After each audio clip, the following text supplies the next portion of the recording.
नमस्कार दोस्तों।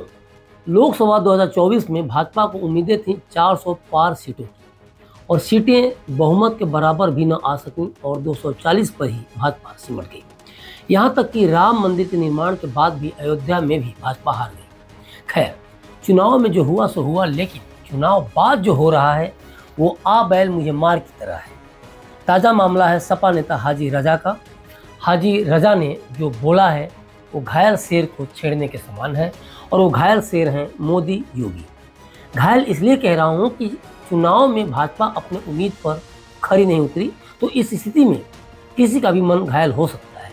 हम हाजी रजा की सारी बातों को तो आपको नहीं सुना सकते, क्योंकि उन्होंने देश के प्रधानमंत्री के लिए जिन शब्दों का यूज किया है वो अति निंदनीय है। लेकिन काम अगर यूपी की धरती पर किया गया है तो उस निंदा की सज़ा भी यूपी के सीएम योगी आदित्यनाथ ही तय करेंगे, और उनकी सज़ा का तरीका क्या होता है ये तो हम पिछले कई सालों से देख ही रहे हैं। हाजी रजा ने कहा है कि हम आपको इस मंच के माध्यम से बताना चाहते हैं और सांसद जी की तरफ से भी आश्वस्त करना चाहते हैं कि अब ये फतेहपुर जनपद में नहीं, पूरे उत्तर प्रदेश में नहीं चलने वाले। जिस समय हमारा सांसद लोकसभा में शेर की तरह दहाड़ेगा ना मोदी, इसके बाद हाजी ने क्या कहा, क्या बोला, हम आपको नहीं सुना सकते। आपत्तिजनक शब्दों के बाद हाजी क्या कह रहा है ये आपको बता रहे हैं।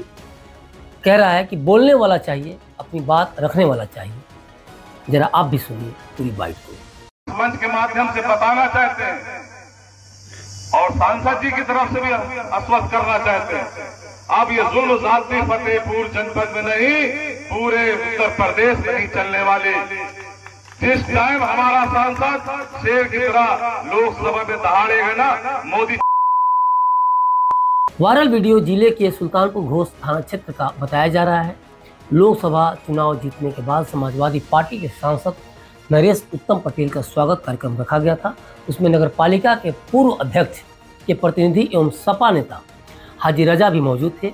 लोकसभा 2024 में सपा ने बेशक शानदार जीत दर्ज की है, लेकिन इस जीत से इतनी बड़ी ताकत नहीं हासिल हो गई कि सपा केंद्र या राज्य में अपनी मनमानी कर सके।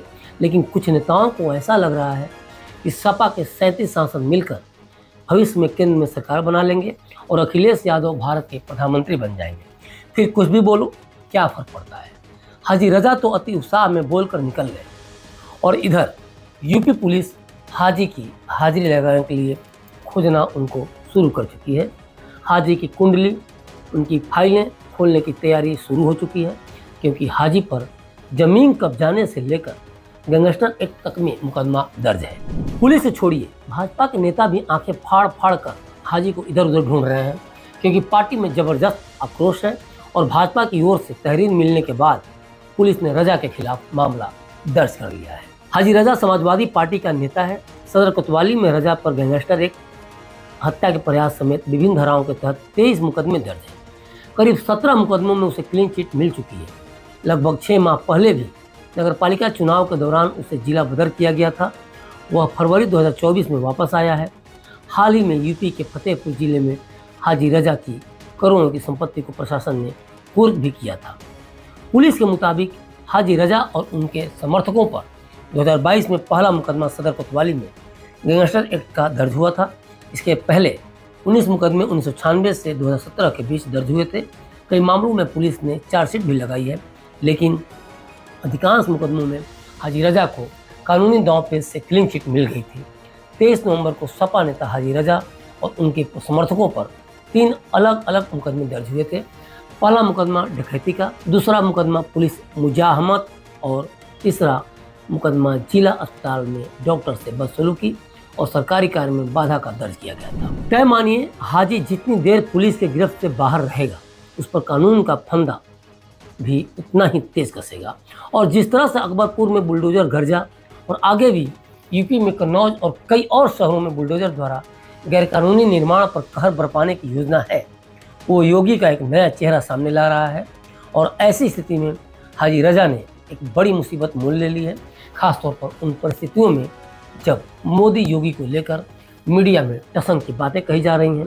केशव प्रसाद मौर्य और ब्रजेश पाठक को अपने शासन की योगी स्टाइल से एक मैसेज देना है। यूपी में भाजपा की करारी हार हुई है। इन सब परिस्थितियों में योगी खुद को प्रूफ करने के लिए पूरी ताकत झोंक देंगे ताकि पीएम मोदी तक साफ मैसेज पहुंचे कि मेरे प्रधानमंत्री को कोई कुछ भी बोलकर नहीं निकल जाएगा, आप देखते रहिए। तो अभी तक के लिए बस इतना ही। देखते रहिए क्लिक इंडिया और मुझे दीजिए इजाज़त। शुक्रिया।